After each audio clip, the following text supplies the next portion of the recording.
안녕하세요, 여도은입니다. 정말 오랜만에 제가 투자 관련한 컨텐츠로 인사를 드리게 됐습니다. 여도은의 온앤오프, 이거는 온에 해당하는 투자 이야기입니다.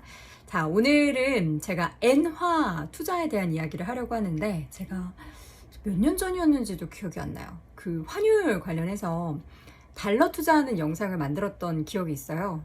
근데 그러고 나서 진짜 오랜만에 엔화에 투자하는 영상을 만드는 이유가, 엔화 대비 원화의 환율을 계산을 했을 때 정말 많이 떨어졌었잖아요. 800원대까지 떨어졌다가 지금은 조금 올라서 900원대로 올라갔는데, 그래서 최근에 엔화 관련한 자산에 투자하려는 분들이 굉장히 기하급수적으로 늘어났다고 해요. 지금 시점에서 과연 엔화 투자하는 것이 맞는지, 거기에 대해서는 뭐 사실 엔화 환율의 방향에 대해선 전문가들도 쉽사리 얘기할 수 없다라고는 하지만, 그래도 지금이 정말 역사적으로 낮은 수준이기 때문에 엔화 관련한 투자 다양하게 있어서 이 방법을 알고 계시면 어떨까 싶어서 영상을 통해 정리해 드리도록 하겠습니다. 최근에 5대 은행, 신한은행, 우리은행, 국민은행, 하나은행, 농협, 요 5대 은행의 엔화 예금 잔액이 지난 6월 이후 2달 연속 1조엔을 넘어섰다고 합니다. 사실 일부 전문가들은 올 하반기 그리고 혹은 내년 상반기 중에 엔화 가치가 조금씩 상승세로 돌아설 것이다 라는 그 가능성에 대해서 이야기하고 있는 만큼, 우리도 지금 시점 엔화를 한번 줍줍해볼까 하는 생각 한 번쯤은 해보실 수 있을 것 같은데요. 그렇다면 엔화 관련한 투자 방법은 어떤 것들이 있을까요? 엔화 투자 방법 다양하게 있겠지만 그 중에 5가지 소개해 드리도록 하겠습니다.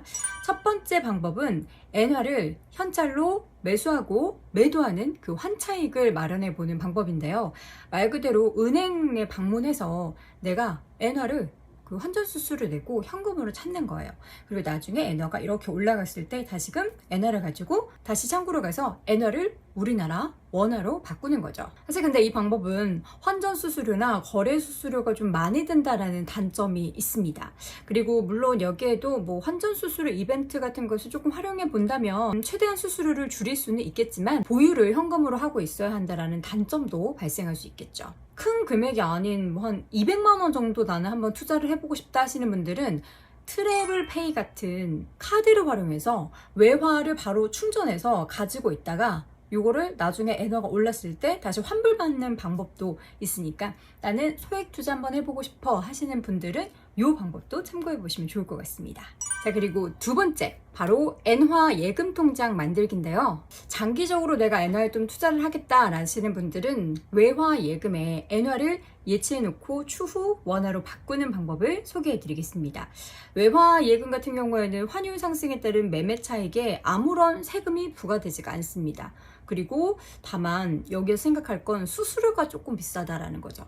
환전 수수료는 개인 투자자가 추후 환차익을 실현하기 위해서 엔화를 원화로 바꿀 때 각각 약 1.75%가량 부과가 되고 있습니다. 또한 여러분들이 엔화를 현찰로 이미 가지고 있다 하시는 분들은 직접 외화 예금 계좌에 입금해서 추후 원화로 환전을 해도 되지만, 엔화를 국내 은행의 외화 예금에 입금할 때도 은행별로 보면 각각 약 한 1.5% 안팎의 수수료가 발생을 한다고 합니다. 전문가들의 말을 좀 빌리면요, 엔화 예금을 가입하기 전에 환책을 통한 목표 수익을 명확하게 정하는 게 좋다고 해요. 환율 추이를 이렇게 보다 보면 한 5에서 10% 정도의 수익률을 목표로 진입하는 게 가장 안전적이라고 하는데, 이런 수수료도 발생이 되는 부분이 있기 때문에 나의 목표하는 수익률이 어느 정도가 될지를 좀 고민하시고 외화 예금 통장 활용해 보시면 좋겠습니다.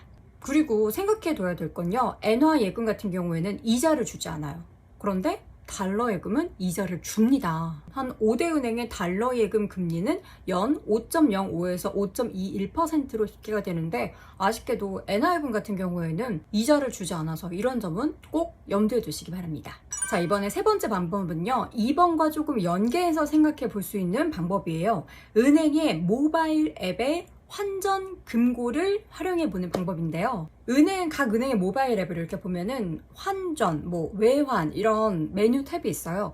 이런 것들을 확인해 보면은 하나원큐, 그러니까 하나은행 같은 경우에는 환전 지갑이라는 걸 확인해 볼 수 있고, 국민은행 같은 경우에는 외화 머니박스, 신한은행을 이렇게 모바일 금고해서 내가 직접 은행에 찾아가지 않아도 앱을 통해서 환전을 하고 저장을 해둘 수 있는 그런 방법이 있습니다. 각 은행 어플에서 말씀드렸던 것처럼 환전 메뉴를 고르면 관련한 서비스가 뜨는데요. 장점은 바로 수수료에 있습니다. 최대 80에서 90%까지 우대 혜택을 받아볼 수 있기 때문에 여러분들의 주거래 은행의 앱을 꼭 확인해 보세요. 자, 그리고 네 번째 환차익을 얻을 수 있는 방법은 바로 증권사 앱에서 여러분들이 해외 주식 거래를 할 때 환전을 받는 그 시스템을 활용해 보는 겁니다. 통상적으로 우리가 뭐 달러로 투자하는 미국 주식, 엔화로 투자하는 일본 주식 이렇게 할 때 증권사 앱을 통해서 환전을 하게 되잖아요.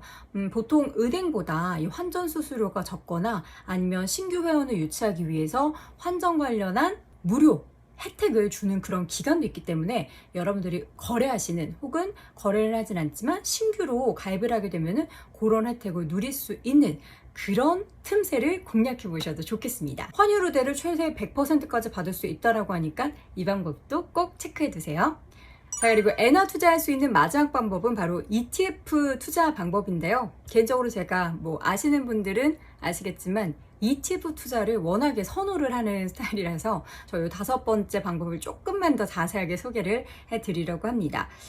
국내에서는 미래에셋자산운용의 타이거 일본엔 선물 ETF가 직접 엔화에 투자할 수 있는 국내 유일의 ETF라고 합니다. 그래서 최근에 보니까 이 ETF로만 돈이 어마어마하게 집중이 되고 있다고 하는데요. 가장 장점은 별도로 내가 엔화로 환전하지 않아도 된다는 겁니다. 이 ETF에 대한 매매 차익에 대해서는 15.4%의 배당소득세 등이 부과가 되고요. 그리고 운용수수료가 연 0.25%가 발생한다는 점을 체크해 주시기 바랍니다. 또 이 ETF 같은 경우에는 연금저축이나 ISA 계좌를 활용하면 세금적인 부분에 있어서도 좀 유리하다고 하니까요. 이 부분도 꼭 체크해 두세요.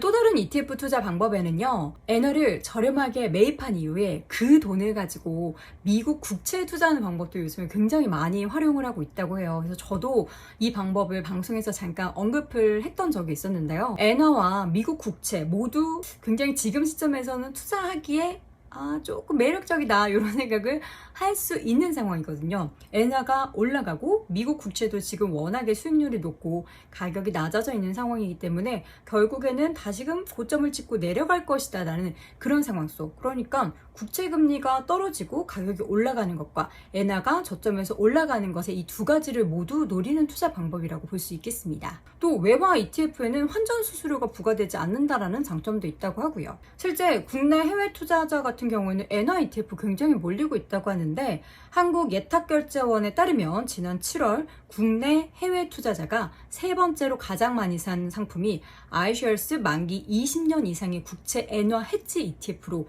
집계가 됐다고 합니다. 또 올 들어 지난달 말까지 이 관련한 ETF로 2천억이나 넘게 자금이 몰렸다라고 하고요. 미국 장기채에 엔화로 투자할 수 있는 상품에 대해서 많은 투자자들이 굉장한 매력을 느끼고 있다고 하네요.